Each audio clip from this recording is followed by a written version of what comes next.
قادیانی جو خود کو مرزائی یا احمدی بھی کہتے ہیں، دراصل ایک جھوٹے نبی کے پیروکار ہیں۔ اس جھوٹے نبی کا نام مرزا غلام احمد قادیانی ہے۔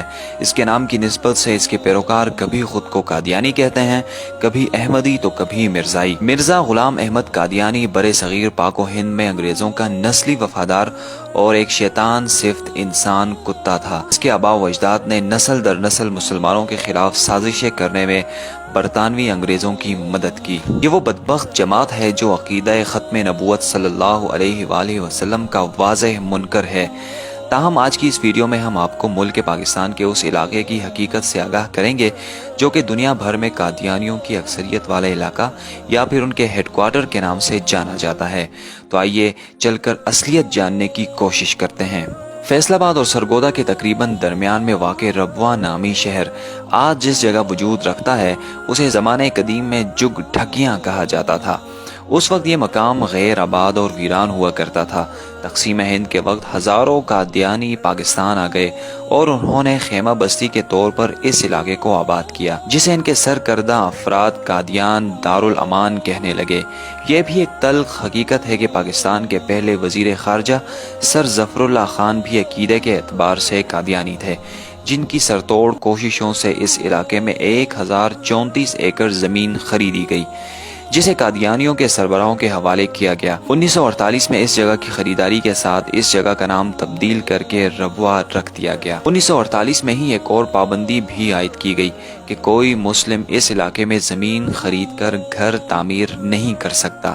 ایک اور عجیب امر یہ بھی ہے کہ اس علاقے کے لوگوں کے لیے یہاں ایک قبرستان بھی بنایا گیا ہے، لیکن اس قبرستان کے ہر قبر پر لگی تختی پر ایک عبارت دیکھنے کو ملتی ہے، یعنی امانت دفن۔ جب اس بات کی تحقیق کی گئی تو معلوم ہوا کہ قادیانی یہ خیال کرتے ہیں کہ پاک و ہند کی تقسیم عارضی ہے اور جلد ہی انڈیا اور پاکستان ایک ریاست میں جڑ جائیں گے اور پھر یہ لوگ اپنے مردے نکال کر قادیان لے جائیں گے۔ ایک بات یہاں بتاتے چلیں کہ قادیان انڈیا کا ایک بہت بڑا شہر ہے جہاں قادیانیوں کے باپ دادا رہائش پذیر ہوا کرتے تھے۔ آج بھی اس عقیدے کے حامل ایک بڑی تعداد وہاں پر آباد ہے۔ ناظرین گرامی، تازہ ترین معلومات کے مطابق ان لوگوں نے کسی بھی خطرے کے پیش نظر ربوہ کے ارد گرد علاقوں میں بستیوں کا قیام عمل میں لانا شروع کر دیا ہے۔ احمد نگر کے نام سے منسوب کیے جانے والا علاقہ بھی ان کافروں کا ایک گڑھ بن چکا ہے۔ احمد نگر کو مرزا مسرور احمد کے فارم ہاؤس کی وجہ سے بھی جانا جاتا ہے، جو کہ اس دور میں مرزا غلام احمد قادیانی کی نمائندگی کرنے میں مصروف تھے۔ اطلاعات کے مطابق قریب کے علاقوں میں دھڑا دھڑ زمینیں خریدنے کا سلسلہ بھی جاری ہے۔ ہمارے مسلم بھائی زیادہ پیسوں کی لالچ میں قادیانیوں کو زمینیں بیچنے کی وہ غلطی کر رہے ہیں جو فلسطین کے مسلمانوں نے یہودیوں کو پناہ دے کر کی تھی۔ بعد ازاں انہی یہودی قوتوں نے یہاں مسلمانوں پر عرصہ حیات تنگ کر دیا اور آج بھی وہ خطہ حالت جنگ میں ہے۔ دوستوں، میل وقوع کے اعتبار سے بھی یہ ربوہ شہر کافی اہمیت کا حامل ہے۔ اس کے 3 اطراف پہاڑ اور ایک سمت دریا موجود ہے، لیکن انکشاف یہ بھی سامنے آیا ہے کہ ربوہ میں کھلے میدانوں کو کنکریٹ سے تیار کیا گیا ہے اور اوپر مٹی ڈال کر اسے عام نگاہوں سے چھپانے کی کوشش کی گئی ہے۔ اس کا مقصد یہ ہے کہ اسے بوقت ضرورت بطور ایئرپورٹ بھی استعمال کیا جا سکتا ہے۔ اس کی ایک اصل وجہ یہ بھی ہے کہ دریائی راستے کے اوپر بنا پل یہاں کی آمد و رفت کا واحد ذریعہ ہے جس کی مدد سے اس گاؤں تک پہنچا جا سکتا ہے۔ اگر اس پل کو تباہ کر دیا جائے تو تقریباً پورے پاکستان کا اس علاقے سے داخلی راستہ کٹ سکتا ہے۔ اس کے علاوہ لمحہ فکریہ یہ بھی ہے کہ اسلام آباد کی ایک میگزین نے حال ہی میں یہ دعویٰ کیا ہے کہ ربوہ کی 300 خواتین اسرائیلی فوج کا حصہ ہیں۔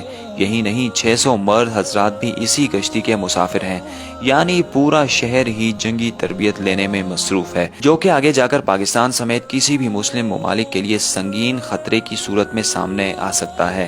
اس کے علاوہ غیر مسلم ممالک کی امداد اور فنڈنگ بھی کسی سے ڈھکی چھپی بات نہیں، جو کہ پاکستان میں ان کی تعداد کو بڑھانے کے ساتھ ساتھ اثر رسوخ بھی پیدا کر رہی ہے، اور عین ممکن ہے کہ مملکت خداداد پاکستان میں فلسطین اور اسرائیل جیسے حالات برپا ہو جائیں۔ اسے قبل کہ وہ وقت آ پہنچے، پاکستانیوں کو اور مسلم امہ کو ان قادیانیوں کی تیاریوں سے آگاہ کرنا ہوگا۔ اللہ پاک اسلام کو قائم و دائم رکھے اور ملک پاکستان کی حفاظت کرے۔ اس کے ساتھ ساتھ ہماری اللہ سے یہ بھی دعا ہے کہ اللہ پاک پاکستان کو ان قادیانیوں سے پاک کرے۔